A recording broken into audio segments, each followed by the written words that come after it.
Ce message vous est présenté par l'Assemblée chrétienne Le Tabernacle. www.letabernacle.net. Merci Seigneur d'avoir dit, et voici, je suis avec vous jusqu'à la fin du monde. C'est une grâce que tu nous aies choisis. Et Seigneur, nous voulons ce matin, en toute humilité, honorer le choix divin, ton choix souverain de nous avoir sauvés, de nous avoir rachetés, de nous avoir donné une espérance qui va au-delà de ce monde. Car ce monde, il faut le dire, Seigneur, nous le reconnaissons, ce monde nous pèse, ce monde et ses problèmes, ce monde et ses souffrances, ce monde et ses difficultés, Seigneur. Mais tu as dit, prenez courage, car j'ai vaincu le monde. Alors nous voulons nous appuyer non pas sur nos propres forces, parce que nous savons, Seigneur, que sans toi, nous ne pouvons rien faire, nous ne pouvons même pas bouger, Seigneur. Les esprits de dépression, des esprits de crainte, des esprits d'incrédulité se saisissent de nous et nous emmènent dans la tempête, Seigneur. Mais il est écrit que tu es celui qui calme les tempêtes de nos vies, que tu calmes les tempêtes de nos cœurs, que tu nous conduis toujours à bon port, Seigneur. Et nous voulons nous appuyer sur toi, parce que Seigneur, nous sommes remplis parfois de crainte, de doute, d'obscurité, Seigneur. Et quand nous lisons ta parole, nous comprenons que toi, tu es la lumière du monde, Seigneur. Tu es celui qui éclaire nos cœurs, qui éclaire nos vies, qui nous éloigne de ce qui nous tire vers le bas.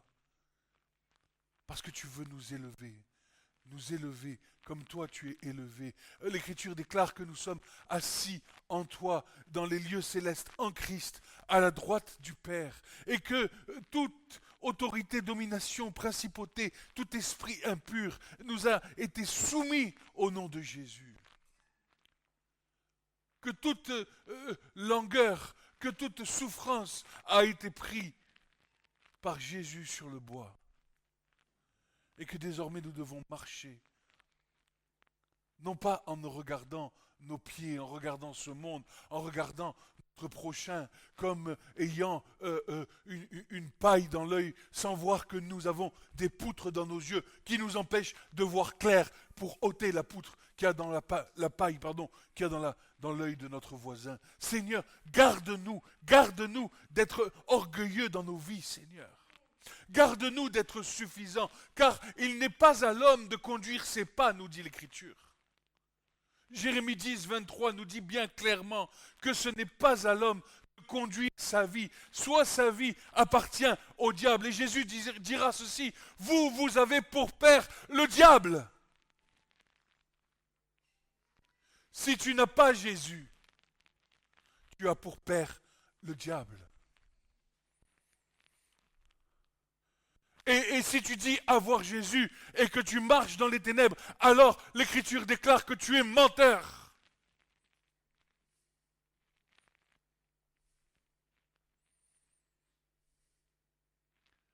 Car les œuvres de la vie, les œuvres sont manifestées par la lumière. La lumière, c'est-à-dire les œuvres que nous faisons, sont bonnes. Nous ne marchons point dans les ténèbres, car Jésus a dit, celui qui me suit ne marchera point dans les ténèbres.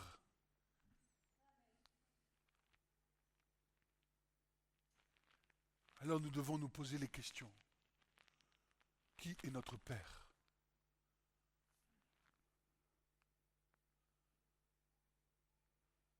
Avons-nous pour Père le Dieu d'Abraham, d'Isaac et de Jacob, manifesté en Jésus-Christ, qui a donné sa vie pour nous, afin que nous marchions librement, que nous soyons affranchis du péché, car si le Fils vous affranchit, alors vous serez réellement libres, nous dit l'Écriture.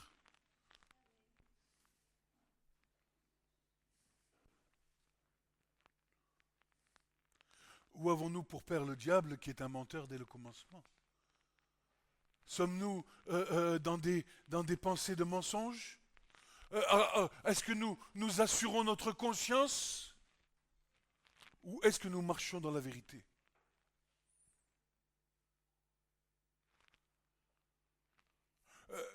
Tout est nu et découvert devant la face de Dieu. Tu trompes les hommes, tu trompes pas Dieu.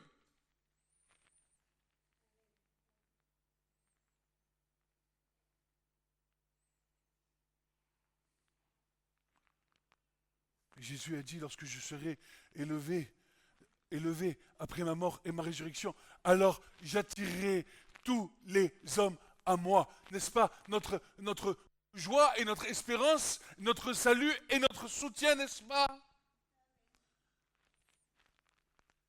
Je nous encourage à ne pas demeurer dans des esprits de mensonge, des esprits d'impureté, qui ne plaisent pas à Dieu.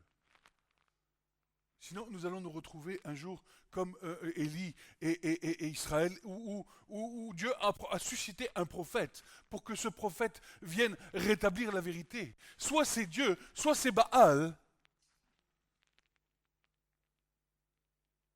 Et nous avons le choix, hein, car notre choix dépend de ce que Dieu va faire avec nous. Dieu ne va pas aller à l'encontre de ta volonté, parce que Dieu t'aime.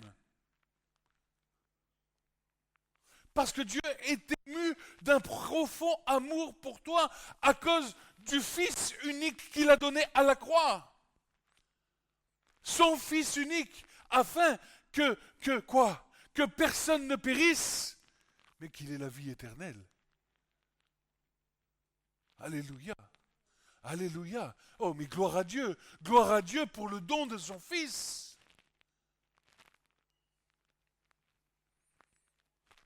Car il y a quelque chose qui s'est passé.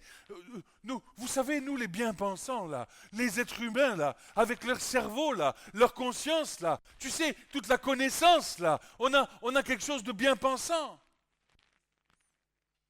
Nous croyons que nous pouvons, que nous pouvons hériter du royaume de Dieu d'une manière par nos propres œuvres. Mais je vais te dire un truc, ce n'est point possible. Tu hérites du royaume parce que Christ vit en toi et que toi, tu demeures en lui.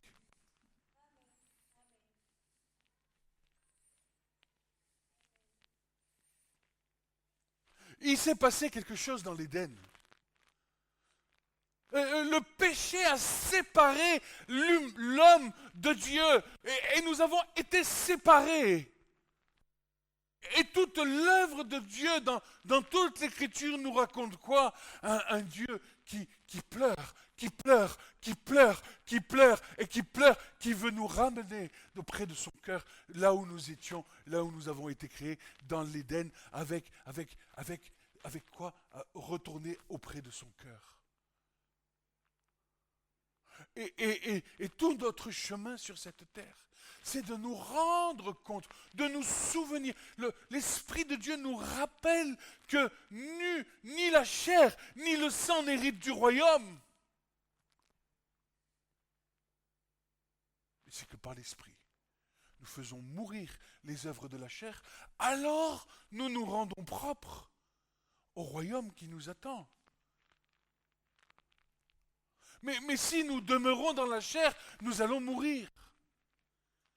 Si notre priorité est la connaissance, si notre priorité est le travail de ta vie, si ta priorité c'est ton quotidien de tous les jours, tu vas mourir sur cette terre et sans avoir eu part à cette grâce qui t'a été accordée de pouvoir marcher avec Christ et qu'il te fasse rentrer dans le royaume de son Père. Car le salut a été donné à la croix. Christ nous a sauvés, mais la question est la suivante. Que faisons-nous de ce salut? Que faisons-nous du train dans lequel nous sommes, qui est pour nous amener à bon port? Est-ce que tu restes dans le train ou est-ce que tu sors du train? Et ça, c'est ta responsabilité. C'est ma responsabilité d'être assuré que chaque jour, chaque seconde, chaque heure qui passe, je demeure en Christ et Christ demeure en moi.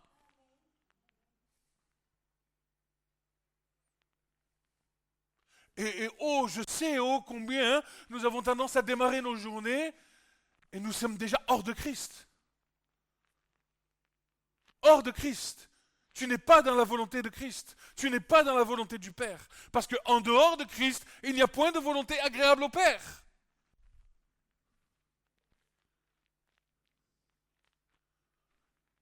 C'est très sérieux.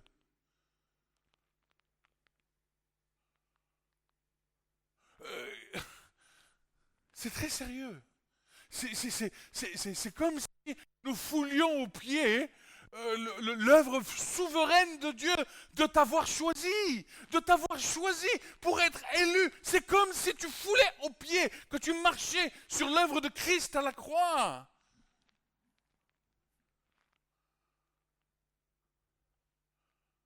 L'Esprit de Dieu nous rappelle en ces temps l'importance de nous remettre en question. L'esprit de religiosité n'est pas là pour nous faire rentrer dans le royaume, il est là pour nous faire croire que nous sommes agréables à Dieu. Or, nous ne sommes pas agréables à Dieu. Parce que nos quotidiens, nos actes et nos œuvres et nos paroles et ce que nous pensons ne sont pas conformes à la pensée de Christ. Or, tout ce qui n'est pas conviction de foi est péché.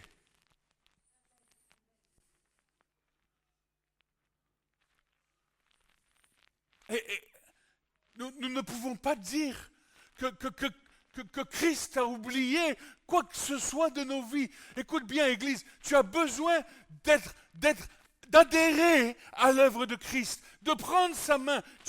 Christ ne fera pas les choses à ta place.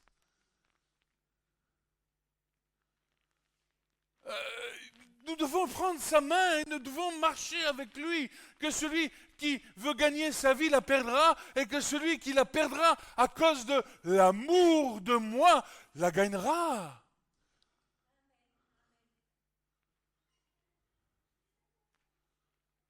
Qu'est-ce que cette vie sur terre? Je reviens de Jérusalem, c'était très bien. Je reviens d'Israël, c'était très bien. Mais dans mon cœur, avec l'Esprit de Dieu qui me rappelle les choses. Si tu te laisses embarquer, tu vas devenir idolâtre d'une terre, tu vas devenir idolâtre d'un peuple, tu vas devenir idolâtre de quelque chose. Mais tu oublies le but qui est en haut. La Jérusalem céleste, elle est en haut. Ces choses qui sont là ne sont que temporaire, même si nous dit l'Écriture que nous allons vivre pendant 1000 ans avec Christ sur la terre, à la fin, cette terre sera détruite par le feu. Il ne restera rien de cette terre. Et tout ce que tu auras mis, toute ton énergie dans ton travail, dans tes pensées, dans tes études, dans ton intellect, dans tout ce que tu auras fait en dehors de Christ, tu auras fait perdre du temps, mon frère, ma soeur. Et je partageais ce matin avec un frère et je disais, mais oui, certains écrits des sages d'Israël ont une portée, nous aident à faire comprendre. Mais qu'est-ce qu'est notre essentiel? Mon frère, ma soeur, c'est quoi notre essentiel? Qu'est-ce qui nous parle? Qu'est-ce qui nous parle? Ta communion avec le Saint-Esprit. Tu peux chercher tout,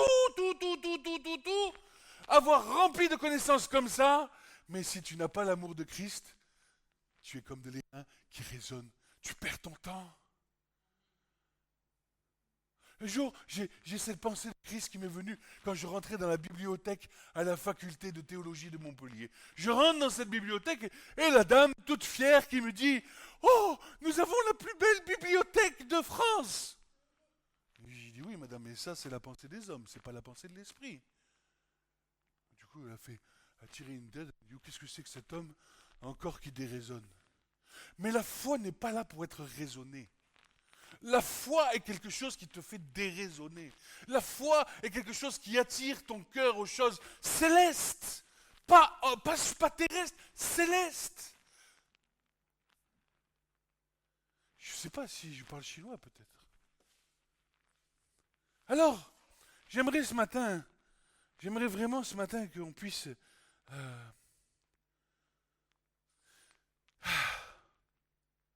voyager.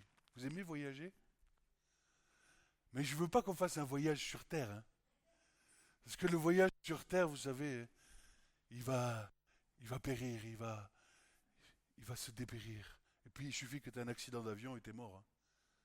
Non mais, c'est une réalité. Il y en a qui sont montés dans des avions, ils ne savaient pas qu'ils allaient mourir, l'avion s'est écrasé, ils sont morts, ils n'ont pas connu Christ.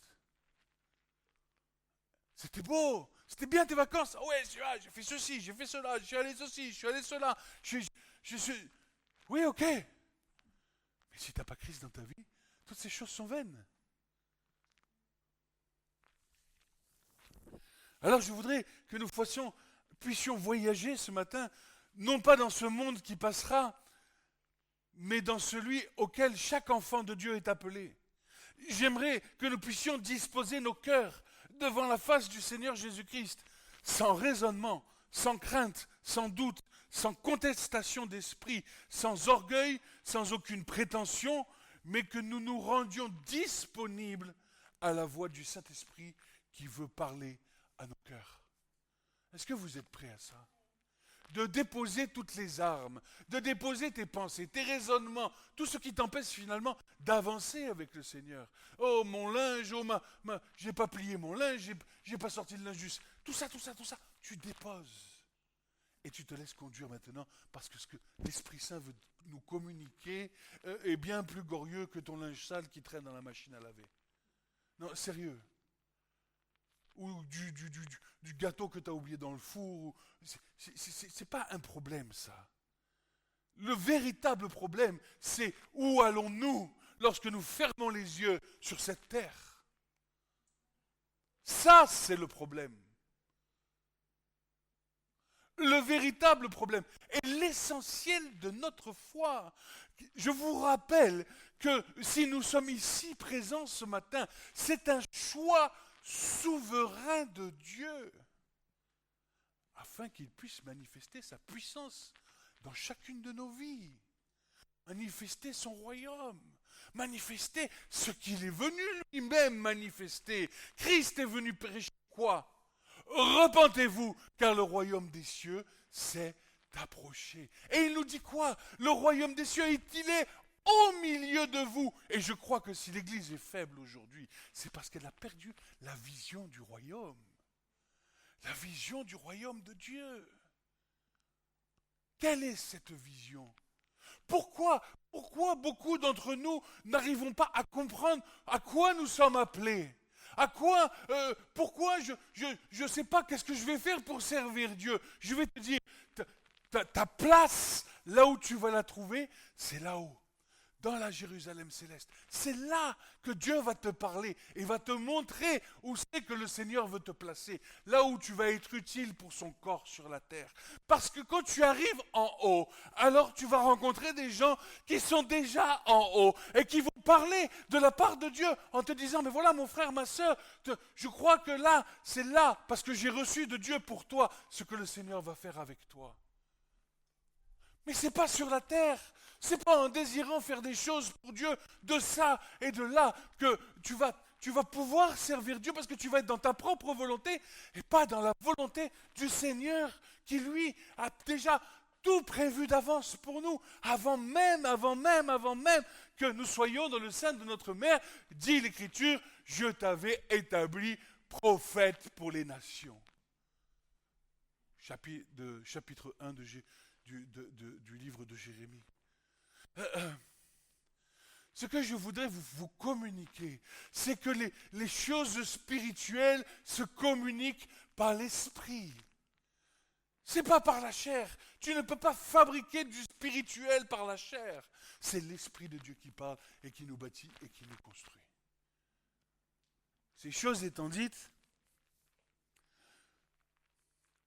le Saint-Esprit qui va parler à nos cœurs, car Jésus-Christ est bien plus grand que tous nos raisonnements, plus grand que toutes nos pensées, plus grand que tous nos plans, plus grand que tous nos projets. Il confond tous ceux qui s'opposent à lui. Il rend faible celui qui dit être fort, et les puissances sataniques, toutes réunies en un seul lieu, ne sauraient décider du sort d'un enfant de Dieu, car sa vie ne dépend pas du diable, mais elle dépend de Dieu. Alors ne dis pas dans ton cœur, oh je suis opprimé, oh je suis ceci, oh je suis cela, oh j'y arrive pas. Dis plutôt, je puis tout par celui qui me fortifie. Amen. Alléluia. Jésus-Christ assis à la droite de Dieu dans les lieux célestes en haut.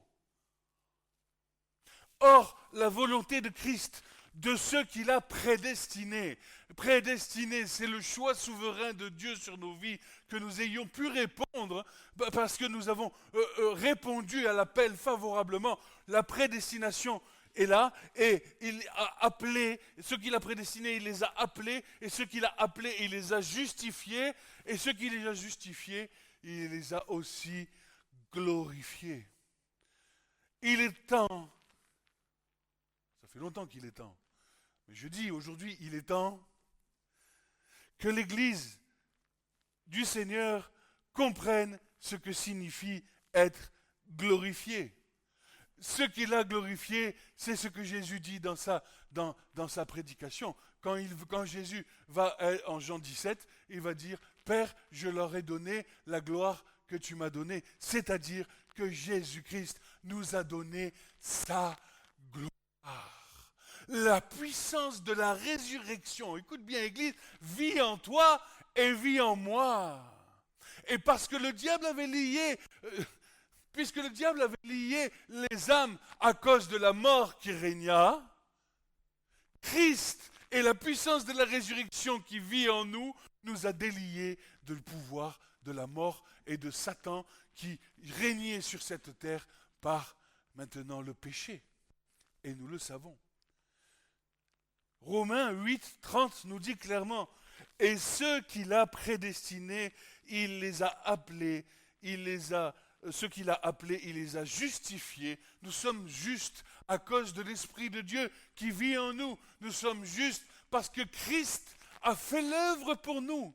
Et il les a justifiés, il les a aussi glorifiés. Ainsi, ceux qui sont appelés de ses desseins, c'est-à-dire ceux qui confessent le nom de Jésus, ont reçu toute puissance de Christ pour accomplir les œuvres préparées d'avance par le Père en vue de sa gloire. Et nous devons marcher dans cette puissance. Nous devons marcher dans la puissance de Christ. Et si nous ne marchons pas dans la puissance de Christ, c'est qu'il y a derrière des esprits qui nous ont liés et qui doivent être déliés au nom de Jésus. Et nous devons reconnaître que nous ne marchons pas dans la puissance de Christ parce que nous avons encore dans nos vies, d'où la confession des péchés, d'où ces choses-là, afin que les esprits soient démasqués, mis en lumière et chassés au nom de Jésus. Mais si tu demeures dans le mensonge devant tes frères et tes sœurs, confessez-vous les péchés les uns aux autres afin que vous soyez quoi ? Guéri. Qu'est-ce que c'est qu'une véritable guérison ? C'est une marche dans la puissance de Christ.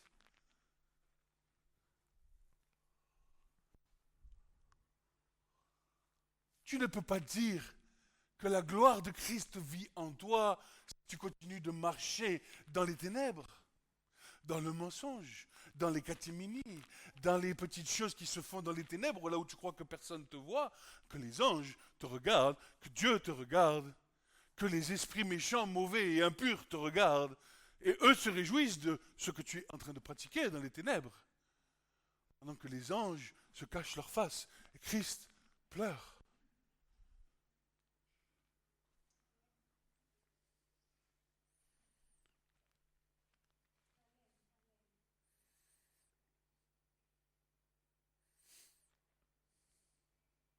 Bien-aimés, la parole qui nous est donnée est une puissance en elle-même. Si nous y prenons garde, si nous l'examinons en profondeur par l'Esprit Saint, car la parole, Christ, s'est fait chair et nous a libérés de notre captivité. C'est l'Esprit qui sonde toutes choses, l'Esprit qui sonde toutes choses, les profondeurs de nos cœurs tortueux, mais aussi les profondeurs du cœur de Dieu glorieux. Et il y a un moment donné dans nos vies où le ciel vient rejoindre la terre et nous ne faisons plus qu'un avec le Seigneur. 1 Corinthiens 2,10 nous dit ceci: Dieu nous les a révélés par l'Esprit, car l'Esprit sonde tout, même les profondeurs de Dieu.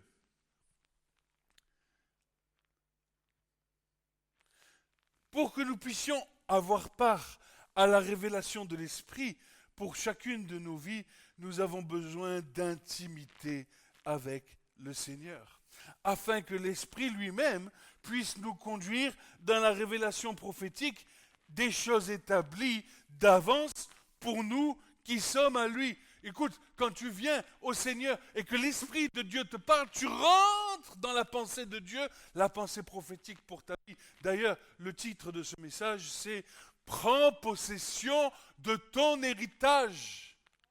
Prends possession de ton héritage. Ton héritage n'est pas pour le temps présent, il est pour le temps éternel.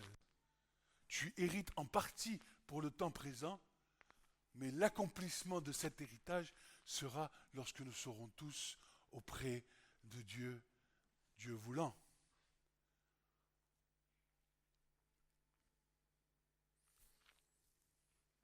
Prendre possession de notre héritage prophétique signifie clairement demeurer en Christ. Demeurer en Christ, car c'est lui, celui qui demeure en Christ.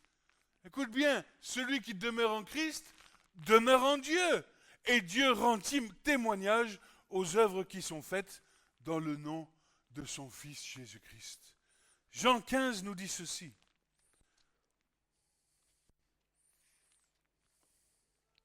Moi, je suis le vrai cep, et mon Père est le cultivateur. Tout sarment en moi qui ne porte pas de fruits, il l'ôte. Tout sarment qui porte du fruit, il le nettoie afin qu'il porte plus de fruits.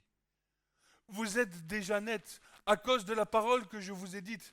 Demeurez en moi et moi en vous, comme le sarment ne peut pas porter de fruits lui-même, à moins qu'il ne demeure dans le cep. De même, vous non plus, vous ne pouvez pas porter du fruit par vous-même, à moins que vous demeuriez en moi. Moi, je suis le cep, vous les sarments. Celui qui demeure en moi et moi en lui, celui-là porte beaucoup de fruits. Car séparé de moi, vous ne pouvez rien faire. Si quelqu'un ne demeure pas en moi, il est jeté dehors comme le sarment, et il sèche, et il sèche. S'il y a une sécheresse spirituelle dans ta vie, pose-toi la question si tu n'as pas été coupé du cep.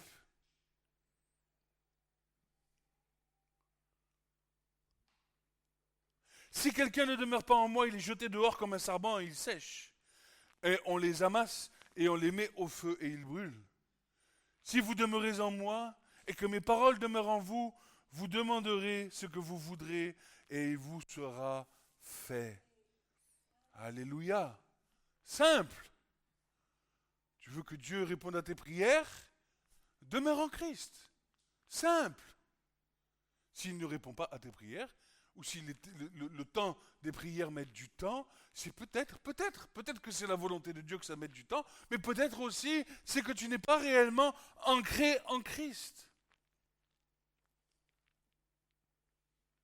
Ainsi mon Père est glorifié, que vous portiez beaucoup de fruits, et vous serez mes disciples. Être un disciple, le frère a prêché, mais c'est avant tout demeurer en Christ. Un disciple est celui qui ne sort pas de la présence de Christ, qui ne fait pas le Saint-Esprit, qui demeure dans le Saint-Esprit, demeure en Christ. Il a fait sa demeure comme quand tu habites dans ta maison, ta vie doit être ancrée et demeurer dans le Christ.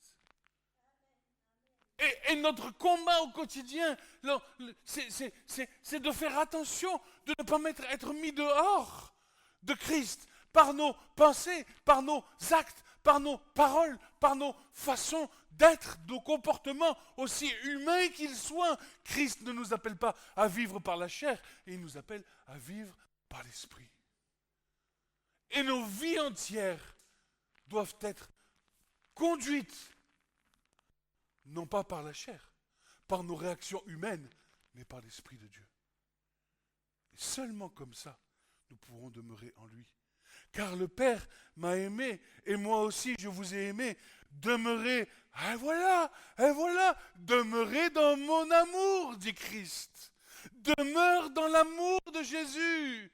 Ne t'éloigne pas de l'amour de Jésus. Recherche l'amour de Jésus qui t'a aimé, qui t'a appelé, qui t'a sanctifié, qui t'a mis à part, qui t'a justifié par l'œuvre de la croix. Où est-ce que tu trouves l'amour de Christ? Dis-moi mon frère, ma soeur, à la croix. Là où Jésus est mort pour toi, là où Jésus a été humilié avec la barbe arrachée, les crachats sur la figure. Mais quand tu rentres dans une prière comme ça, que tu reconsidères l'œuvre de Christ depuis toute la passion, mais tu rentres dans des cris de pleurs, tu t'humilies devant la face de Dieu. Et alors, quoi? L'amour de Christ t'étreint de toutes parts. Et quand tu demeures dans l'amour de Christ, dans l'amour de Dieu, alors tu sais que tu es finalement son disciple. Tu sais que ce que tu dis à Christ, alors Dieu l'accomplira. Cela ne sert à rien. Jésus dit, mais ne faites pas vous comme les nations. Ne faites pas vous comme les nations, à force de vaines redites, qui croient qu'ils vont être exaucés. Mais toi, quand tu pries, entre dans ta chambre, ferme la porte à clé, et là, dans le secret, le Seigneur parlera à ton cœur. Le Père te donnera tout ce dont tu as besoin, sens spirituel. Mais si tu ne le fais pas, tu es le sarment qui est coupé du cep et qui est mis au dehors, et tu sèches. Spirituellement, tu sèches. Et tu ne portes plus de fruits. C'est normal, parce que Jésus dit, celui qui ne porte pas de fruits, il ne sert à rien, je le coupe. Tandis que celui qui porte du fruit, je l'émonde, je le nettoie, je vais l'amener à ce qu'il puisse porter un peu plus de fruits. Mais mon frère, tu es appelé, ma sœur, tu es appelé à porter du fruit dans cette terre.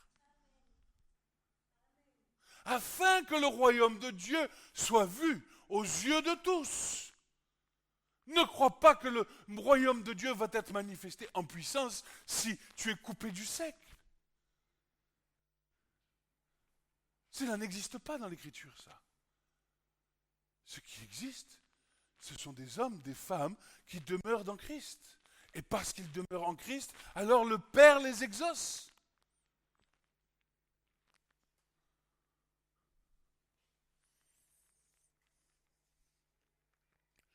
La Bible déclare que Jésus-Christ est venu pour annoncer et établir son royaume sur la terre.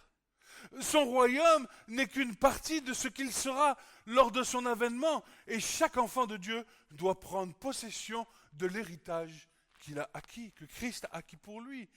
Par les arts de l'esprit qui nous sont accordés, notre mission est de répandre la bonne nouvelle, de conduire à la repentance, d'établir, de bâtir et de conduire nos vies d'une manière digne de celui qui nous a appelés.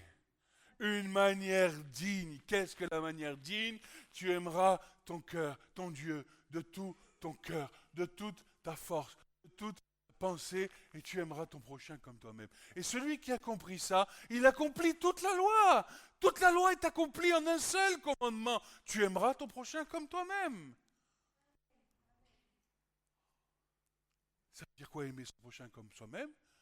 Ça veut dire désirer communiquer à l'autre ce que toi tu as reçu de Dieu. C'est ça aimer son prochain comme soi-même. C'est pas le Seigneur m'a choisi, je veux que les autres soient choisis, et je suis le canal par lequel Dieu passe. Il y a un canal ouvert, il y a un canal ouvert dans lequel où je veux que l'autre vienne à Christ comme moi je suis venu à Christ parce que je connais l'issue souvent je prends cet exemple, je dis mais ce monde-là, Dieu, il a manifesté sa présence, il a manifesté la création. Dieu n'est pas dans la création, il est hors de la création, mais il a manifesté sa sagesse, il a manifesté son amour, afin, nous dit, que les hommes puissent en quelque sorte chercher la gloire de Dieu. Mais quand je vois le monde, comment il tourne, avec la manifestation de la gloire de Dieu par la création, quand je vois combien les hommes peuvent être mauvais, malgré le fait que Dieu leur a révélé sa grandeur et sa gloire, imaginez un instant, et Dieu vous le fait toucher du doigt lorsque vous attristez le Saint-Esprit. Vous avez vu quand vous attristez le Saint-Esprit, quand nous attristons le Saint-Esprit, alors nous nous sentons rejetés, nous nous sentons complètement abandonnés. Hein? Dieu soit loué que Christ est fidèle. Que si nous sommes infidèles, lui-même demeure fidèle. Mais imaginez juste un instant, une éternité sans la présence de Dieu. Déjà que ce monde-là, il tourne déjà de travers avec la gloire de Dieu qui est manifestée. Quand tu fermes les yeux sur cette terre, c'est soit tu es éternellement avec Dieu, soit tu es éternellement sans Dieu.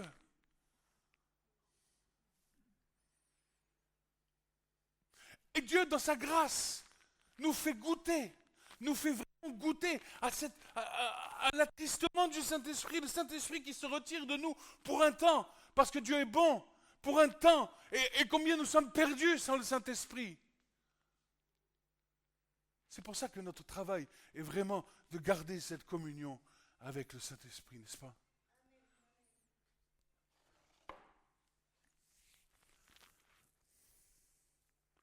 Marc nous dit ceci. Marc 1, verset 15. Le temps est accompli et le royaume de Dieu est proche.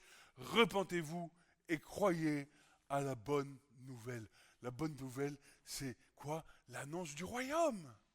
L'annonce que notre vie ne finit pas ici, que nous ne descendrons pas dans le Sheol, mais que nous aurons cette grâce de pouvoir participer au lieu saint, au lieu très saint, à la Jérusalem céleste, dont nous verrons tout à l'heure, toutes ces choses glorieuses qui nous ont été acquises par Christ, le roi des rois, le Seigneur des seigneurs, n'est-ce pas? D'ailleurs, qu'est-ce que Jésus nous enseigne? Comment Jésus enseigne ses disciples?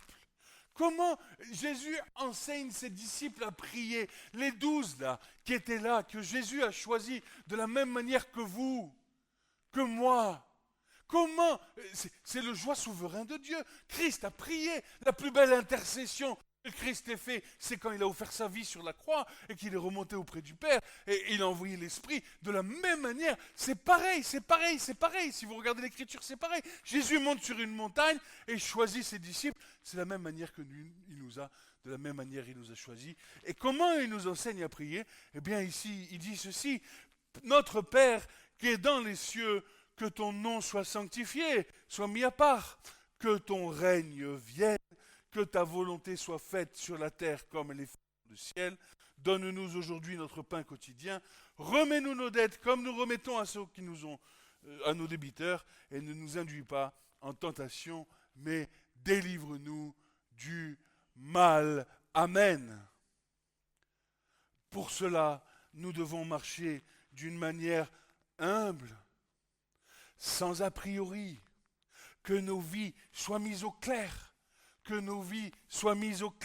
devant le roi des rois, devant le Seigneur des seigneurs, car tout ce que nous sommes, nos vies entières, depuis avant que tu naisses jusqu'à ce que tu meures, sont nues et découvertes devant lui. C'est pourquoi nous devons nous laisser reprendre par lui, mais aussi par les frères et les sœurs, plus matures dans la foi.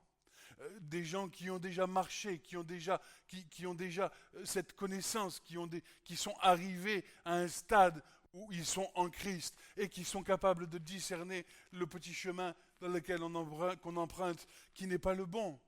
Et nous devons accepter le reproche des uns et des autres, car ces reproches ne sont pas pour nous détruire, mais pour nous construire.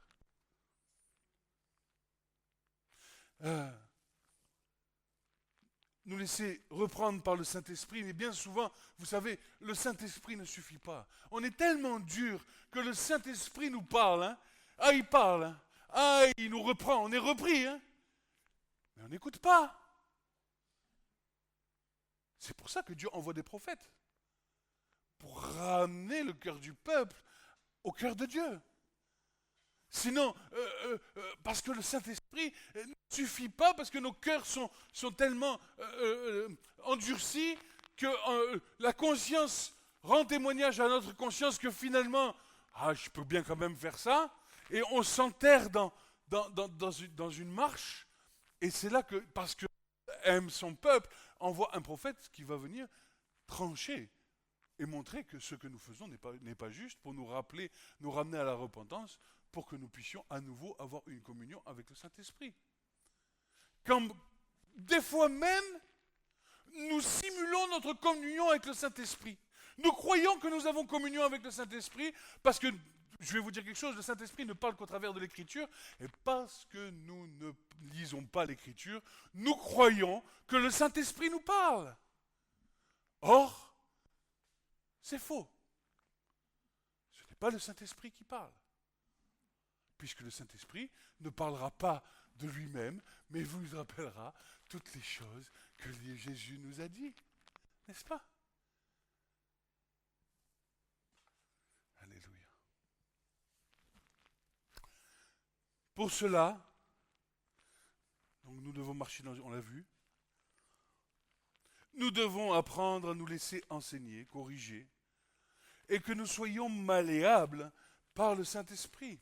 Et que nos coups raides puissent être assouplis par sa douceur. Éphésiens 5, 21 nous dit « Vous soumettant les uns aux autres dans la crainte de Christ. » Vous soumettant les uns aux autres dans la crainte de Christ. Tous ceux qui sont appelés du nom de Jésus appartiennent à Christ. Tous ceux qui confessent de leur bouche Jésus-Christ comme Seigneur et qui croient dans leur cœur que Christ est ressuscité d'entre les morts, alors appartiennent à Christ. Et quand un frère vient te voir, ou une sœur vient te voir, et te dit, mon frère, tu sais, là, il y a un problème, nous, au lieu de regimber, nous devrions accepter. Pourquoi? Dans la crainte de Christ, parce que lui aussi, celui qui vient te parler, appartient à Christ. Nous devons apprendre à examiner les choses, ne pas les rejeter, savoir examiner. Jean dira examiner tout esprit pour savoir s'ils sont de Dieu, mais nous ne pouvons pas examiner quoi que ce soit si nous fermons la porte aux choses qui viennent devant nous. Nous devons apprendre à être humbles, examiner, être dans la veille de l'esprit. Nous devons apprendre à savoir comment nous parle l'esprit. Tout ça, c'est de l'expérience de vie dans le Seigneur. Être dans... Et alors, juger, il s'agit bien de juger si ce que le frère ou la sœur dit, c'est une vérité qui vient de Dieu ou pas. Et si nous estimons que la vérité ne vient pas de Dieu, nous devons être en capacité, parce que c'est l'Esprit qui rend témoignage, nous devons être en capacité de dire au frère ou à la sœur, non, parce que ça et ça. Mais si nous ne sommes pas dans la capacité, ou si ce sont nos propres sentiments, ça n'a pas de valeur devant Christ. Et nous risquons de nous mettre dans une position difficile qui va nous emmener dans la dépression. Parce que là où le Seigneur aura vu un défaut que nous n'aurons pas entendu, là où le Seigneur aura vu et aura peut-être envoyé un serviteur ou une servante pour te parler et que tu n'écoutes pas, alors tu vas te retrouver dans la difficulté parce que tu n'auras pas écouté la voix de Dieu. Nous ne sommes pas suffisants à nous-mêmes. Sinon, chaque chrétien serait dispersé de là et de là en diaspora, comme le fut le peuple juif pendant de nombreuses années. D'ailleurs, si nous prenons la tradition hébraïque, pour que des frères puissent prier ensemble, je vous fais juste la petite parenthèse, il faut qu'ils soient 10. 10, c'est le minyan, le minimum pour qu'il y ait une réunion de prière. Je vous le laisse.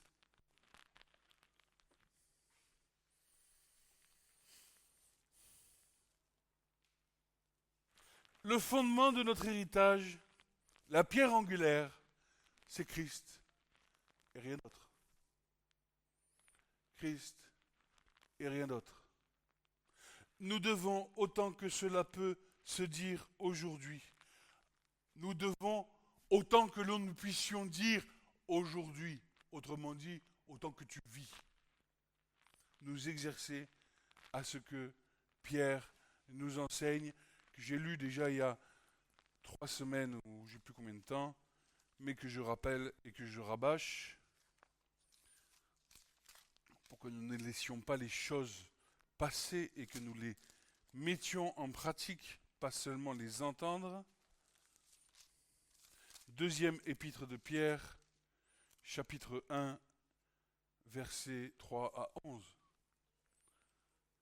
Comme sa divine puissance nous a donné tout ce qui regarde la vie, la piété, par la connaissance de celui qui nous a appelés par la gloire et par la vertu, par lesquelles il a donné les grandes et précieuses promesses. Grandes et précieuses promesses. Quelles sont ces grandes et précieuses promesses? C'est le but que nous devons atteindre, hein, la Jérusalem céleste, n'est-ce pas? Afin que par elle, vous participiez de la nature divine, ayant échappé à la corruption qui est dans le monde par la convoitise. Mais prenez chaque mot là, mettons-les à notre propre vie, mais on va voir, on tombe des nues, comme on dit. Hein. Pour même cette raison aussi, y apportant, quoi, de temps en temps? Non, tout empressement. Joignez à votre foi la vertu, à la vertu la connaissance, à la connaissance la tempérance, et à la tempérance la patience, et à la patience la piété, à la piété l'affection fraternelle, à l'affection fraternelle l'amour, car si ces choses en vous y abondent, elles font que vous ne serez pas oisifs ni stériles pour ce qui regarde la connaissance de notre Seigneur Jésus-Christ. C'est lui qui, en ces choses, car celui en qui ces choses ne se trouvent pas est aveugle, il ne voit pas loin, ayant oublié la purification de ses péchés d'autrefois.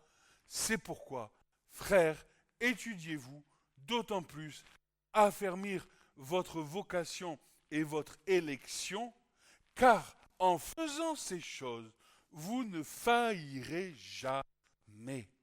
Car l'entrée dans le royaume éternel de notre Seigneur et Sauveur Jésus-Christ vous sera richement donnée. Mais quel programme! Et je me lève le matin, et la journée elle commence, et les enfants, le ceci, le cela, l'alarme, la voiture qui ne démarre pas,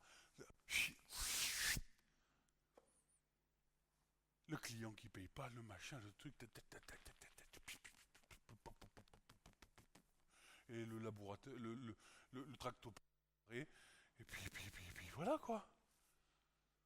Et j'ai oublié, je j'ai même pas vu, c'est même pas que j'ai oublié, c'est que j'ai même pas pensé à mettre en pratique la parole de Dieu. Et je commence ma journée, et j'ai fini ma journée, et j'ai 24 heures de ma vie qui se sont évaporées comme ça, alors que l'Écriture nous dit que le juste, écoute bien, est sauvé difficilement.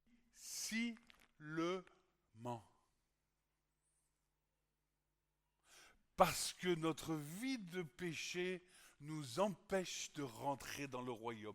Et tout ce que nous avons à faire, tout ce à quoi nous avons travaillé, c'est contre le péché, en gardant l'unité de l'esprit dans nos vies, pour que le péché et la chair ne dominent plus sur nos vies, pour que nous soyons trouvés n'importe quand, n'importe quelle heure, n'importe quelle seconde, n'importe quel battement de cœur, n'importe quel clignement d'œil, juste et pur devant le Seigneur. Parce que tu ne sais pas à quelle heure ton heure vient. Nous ne savons pas. Et nous savons que l'Écriture dit clairement, or, vous savez ceci, frères, que le jour du Seigneur se fera un jour où on ne l'y attend pas. Un jour comme un voleur dans la nuit. Un sera laissé, l'autre sera pris. Quelle est notre priorité?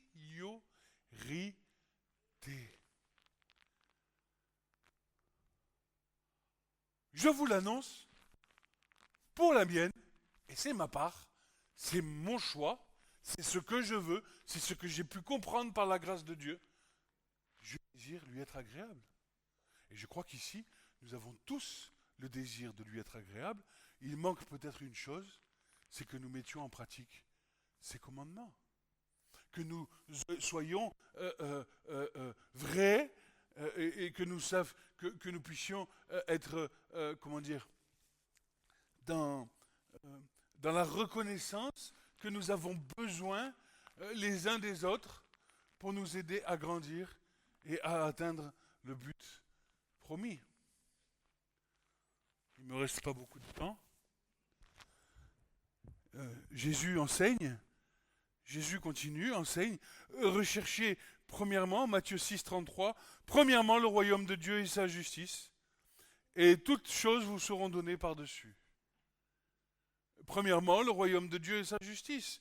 Je dois travailler au royaume de Dieu. Je dois travailler à ce que le royaume de Dieu m'enseigne. Il nous fait clairement comprendre que le royaume de Dieu n'est d'ailleurs pas loin, mais que ce royaume, dont ceux qui sont nés de nouveau, ceux qui ne sont pas nés de nouveau, c'est même pas la peine qu'ils essayent de marcher dans le royaume de Dieu parce qu'ils ne peuvent même pas le voir. Celui qui n'est pas né d'eau et d'esprit ne peut pas voir le royaume de Dieu. C'est ce que nous dit l'Écriture. Il faut, Nicodème, que tu naisses de nouveau.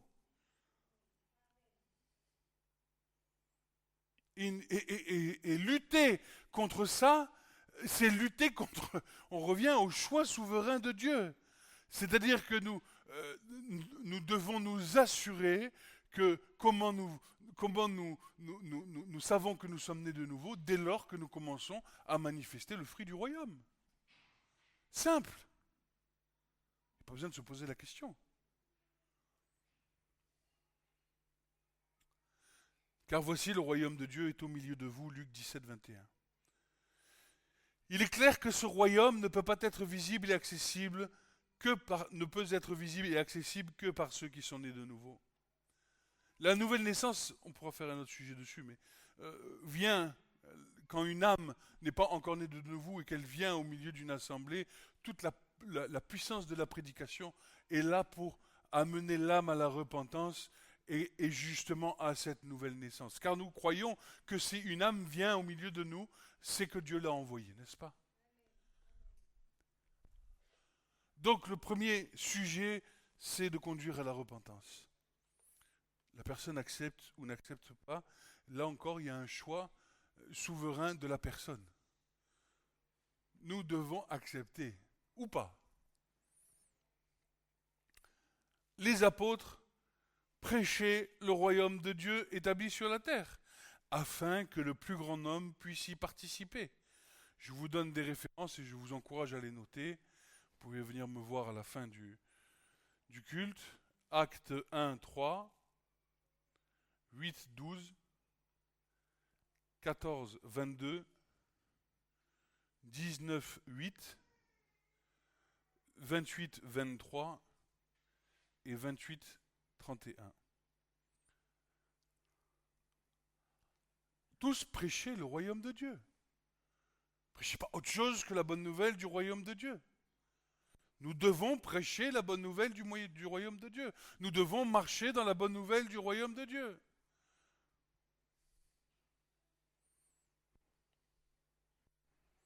Nombreuses sont les paraboles qui nous parlent du royaume de Dieu. Je vous les donnerai peut-être après.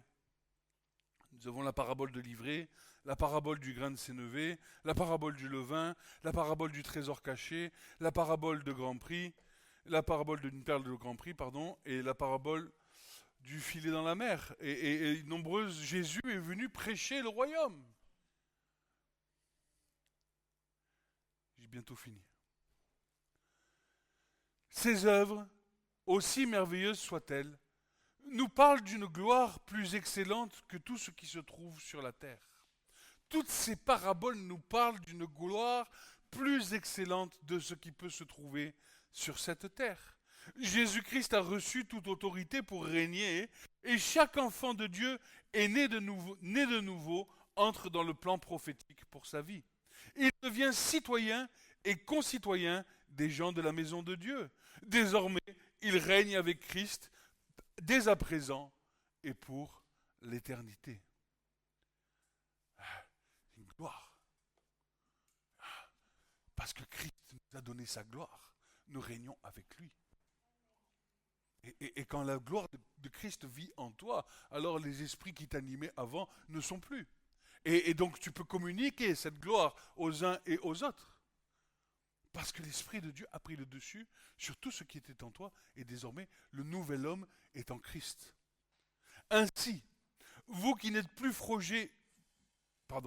Éphésiens 5, 2, 19 nous dit ceci, ainsi donc, vous n'êtes plus étrangers, ni des gens du dehors, mais vous êtes concitoyens des saints, gens de la maison de Dieu. Alléluia. Mais il faut se rendre compte que notre vie, d'ailleurs Jésus a dit, vous n'êtes pas de ce monde. Vous êtes dans le monde, mais vous n'êtes pas du monde. Votre patrie, elle est là-haut, céleste.